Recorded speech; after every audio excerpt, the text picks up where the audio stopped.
నేను 83లో ఎమ్మెల్యే, 25 సంవత్సరాలకి ఎమ్మెల్యే చేసేది నన్ను.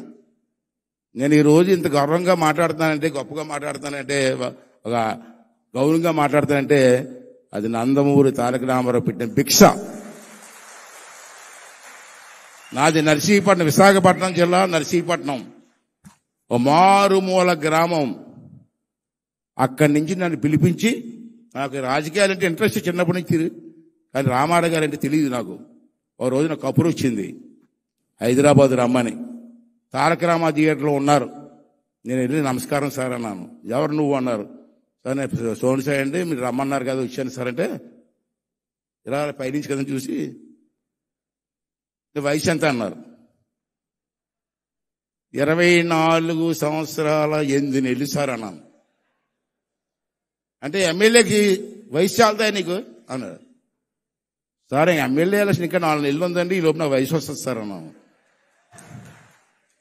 అని నవ్వి భుజం మీద కొట్టి, నువ్వే ఎమ్మెల్యే వెళ్ళు అన్నాడు. అంతే, ఎమ్మెల్యే అయిపోయావు.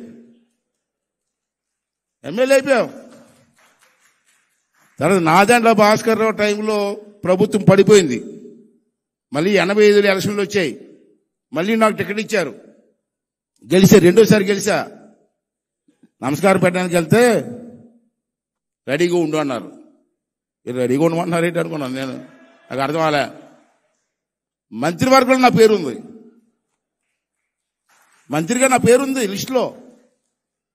అప్పుడు నాకు 27 సంవత్సరాలు, ఫస్ట్ టైం మంత్రి. ఇండియాలోనే యంగెస్ట్ మంత్రి నేను.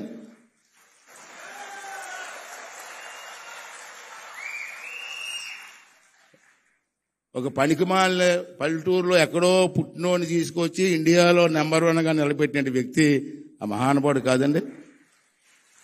నాలో ఏ గొప్పతనం ఇచ్చాడండి. 85లో ఎమ్మెల్యే ఇచ్చాడు. ఆంధ్రాలో, ఉమ్మడి ఆంధ్రాలో అతి చిన్న వయసు ఎమ్మెల్యే నేనే. మళ్ళీ మంత్రి ఇచ్చాడు, అతి చిన్న మంత్రి భారతదేశంలో నేనే. అంత గౌరవం ఇచ్చినటువంటి వ్యక్తిని నాకు ఏం చూసి ఇచ్చారండి. ఒక వెనకబడిన ప్రాంతం నుంచి వచ్చాడు, చదువుకున్న కురవాడు, ఇన్ని రాజకీయాల్లో తీసుకుని ఇచ్చారు. అతని ఆశీర్వాదంతో 4 సార్లు మంత్రి చేశాను, 6 సార్లు ఎమ్మెల్యే చేశాను, ఒకసారి ఎంపీ చేశాను. ఇప్పుడు ఆఖరుగా సభాపతిగా మీ ముందుకు వచ్చాను. అటువంటి మహానీయుడు అండి. ఎంతో మందికి అవకాశం ఇచ్చినటువంటి వ్యక్తి. మీరు చూశారు, ఇంత మహిళలు అంటే బాగా ఇష్టం చెప్పానమ్మా, మర్చిపోలేదమ్మా. ఫస్ట్ క్యాబినెట్ మీటింగ్ లో నేనున్నాను. క్యాబినెట్ మీటింగ్ లో ఆడవాళ్ళకి ఆస్తులు హక్కు ఇవ్వాలన్నాడండి.